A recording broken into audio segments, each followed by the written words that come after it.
Four rightly guided caliphs on Islamic history, who were the first leaders of the Muslim community after the death of Prophet Muhammad, peace be upon him. Their rule is considered a model of Islamic leadership. Their names are... Here is the inspiring story of Uthman ibn Affan radiyallahu anh, one of the most beloved companions of the Prophet, many a Masalam, and the third Caliph of Islam. Uthman ibn Affan radiyallahu anh, the modest and generous leader. Full name, Uthman ibn Affan ibn Abi al-Az. Title, the Nurayn, the possessor of two lights. Born around 576 CE in Mecca, Caliphate 644 to 656 CE, third Caliph of Islam. Died 656 CE, martyrdom. Early life. Uthman radiyallahu anh was born into the wealthy and respected Umayyad clan of the Quraysh tribe. He was known for his honesty, modesty, and kindness even before accepting Islam. He was a wealthy merchant known for being soft-spoken and extremely generous. Despite his wealth, he lived simply and avoided pride. Acceptance of Islam. Uthman radiyallahu anh accepted Islam through the efforts of Abu Bakr radiyallahu anh. He was one of the earliest converts and faced persecution from his own tribe for accepting the new faith. Marriage to the Prophet's daughters. Uthman radiyallahu anh was given the title the Nurayn, the possessor of two lights, because he married two of the Prophet's daughters, one after the other. Ruqayya radiyallahu anh. When she passed away, the Prophet, peace be upon him, later married him to Kulthum radiyallahu anh. No other man in history was married to two daughters of a prophet, one after the other. The Prophet said, "If I had another daughter, I would marry her to Uthman."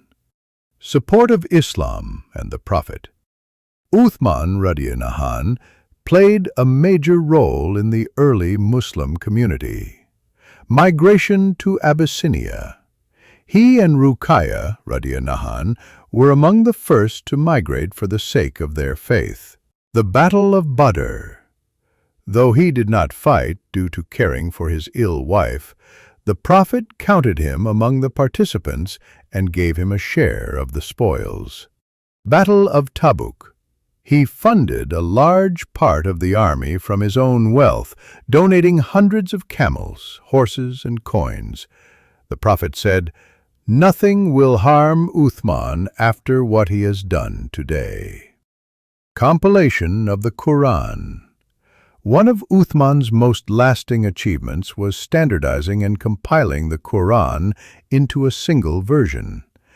As Islam spread to non-Arab lands, dialect oversaw the building of mosques, roads, and infrastructure in new Muslim lands. Increased stipends and allowances for Muslims due to wealth from new territories. He ruled for 12 years, the longest of the rightly guided caliphs. Challenges and martyrdom. In the last years of his caliphate, unrest grew due to political tensions, accusations of nepotism, rebellion among some groups. Despite pressure, Uthman R.A. refused to use violence against Muslims.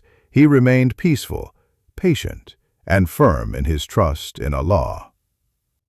Finally, in 656 CE, rebels surrounded his house in Medina. Uthman R.A. refused to let others defend him violently. While reciting the Quran, he was martyred, his blood falling on the words, "So Allah will suffice you against them." Surah Al-Baqarah 2:137. He died at age 82, a martyr in his own home. Legacy. Uthman R.A. left behind a legacy of modesty, generosity, faithfulness to the Prophet ﷺ, love for the Quran, peaceful leadership.